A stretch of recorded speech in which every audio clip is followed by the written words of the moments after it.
Hello and welcome to History Through Question.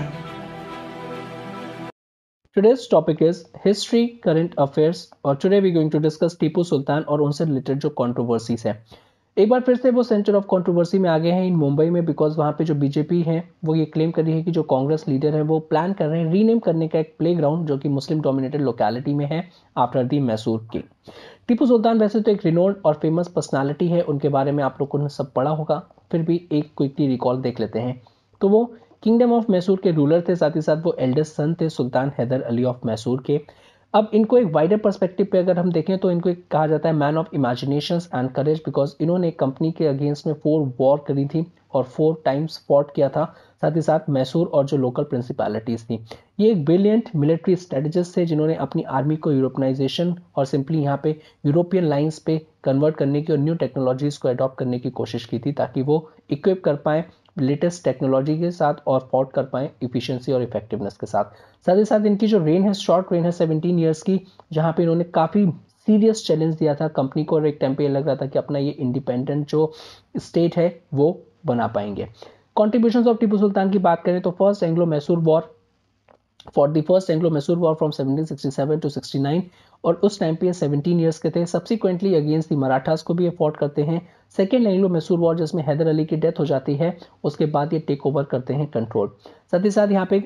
अगर ये company के साथ हम देखें तो 4 टाइम से कॉन्फ्लिक्ट में आते हैं ड्यूरिंग 1767 टू 99 जब तक, और लास्ट टाइम 99 में जब उनकी डेथ हुई थी। ओके, और जो फोर्थ एंग्लो मैसूर वॉर था वो काफ़ी डिजास्टर्स था बिकॉज यहाँ पे टीपू सुल्तान की डेथ हो जाती है while depending in capital Srirangapatna. अब यहाँ पे हमने ऑलरेडी डिस्कस कर चुके हैं कि टीपू ने रीऑर्गेनाइज करी थी अपनी army along the European lines और न्यू टेक्नोलॉजी को अडॉप्ट करने की बात करी थी, और साथ ही साथ यहाँ पे एक और चीज़ का भी मेंशन मिलता है, that is the first war rocket का भी यहाँ पे मेंशन मिलता है। साथ ही साथ उन्होंने प्रॉपर और रिफॉर्म्स भी लिए थे ताकि जो उनका जो एडमिनिस्ट्रेशन है वो स्मूथ तरीके से रन कर पाए, जिसमें आता है लैंड रेवेन्यू सिस्टम को डिवाइस करना, जो कि एक बेस था डिटेल सर्वेस पे और क्लासिफिकेशन पे कि अगर कोई फर्टाइल लैंड है तो वहाँ का जो टैक्स है वो कुछ ज़्यादा होगा इन कंपैरिजन, अगर कुछ ऐसा एरियाज है जहाँ पे वेस्ट लैंड है वहाँ पे टैक्स कम होगा। जहाँ पे जो टैक्स है impose directly on the peasant, कोई भी मीडिएटर नहीं होगा और कलेक्ट किया जाएगा थ्रू द सैलरीड एजेंट जो कि कैश में होगा।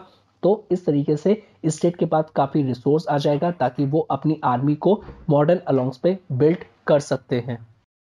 उन्होंने मॉडर्नाइज किया था एग्रीकल्चर को, साथ ही साथ जो वेस्टलैंड को अगर कोई कन्वर्ट करता है तो उसके लिए भी टैक्स कंसेशंस प्रोवाइड करवाए थे। इरिगेशन फैसिलिटीज़ प्रोवाइड करवाई थी, जो ओल्ड डैम्स थे उनको रिपेयर करवाया था, साथ ही साथ मैन्युफैक्चरिंग पे भी काफ़ी एम्फोसाइज करके सेरिकल्चर को भी इंट्रोड्यूस किया था, और definitely built a navy to support the trade. अगर स्ट्रॉन्ग नेवी होगी तब आप अच्छे तरीके से अपने ट्रेड को प्रोटेक्ट कर सकते हैं और आपको सपोर्ट कर सकते हैं। साथ ही साथ कमीशन किया था एक state commercial cooperation to set up the factories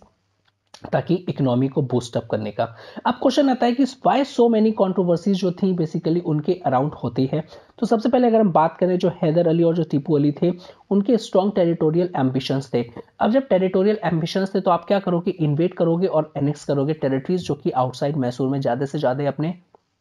empire को एक्सटेंड करने के लिए। अब जब ये करोगे तो यहाँ पे क्या देखने को मिला था कि उन्होंने टाउन्स को बर्न किए थे, विलेजेस को बर्न किया था, मींस थाउजेंड्स ऑफ टेम्पल्स को डिस्ट्रॉय किया था, चर्चेस को, और ये भी देखने को मिलता है कि जो प्रिजनर्स ऑफ वॉर थे उनको फोर्सफुली कन्वर्ट किया था हिंदूज में। सो हिस्टोरिकली रिकॉर्ड्स ये भी कहते हैं कि जो टीपू हैं बेसिकली उनको ये ब्लेम किया जाता है कि उन्होंने जो इन्फाइडल्स थे उनको कन्वर्ट किया था फोर्सफुली टू इस्लाम में और बेसिकली डिस्ट्रॉय किए थे लार्ज नंबर ऑफ प्लेसेस जो कि वर्शिप के थे। तो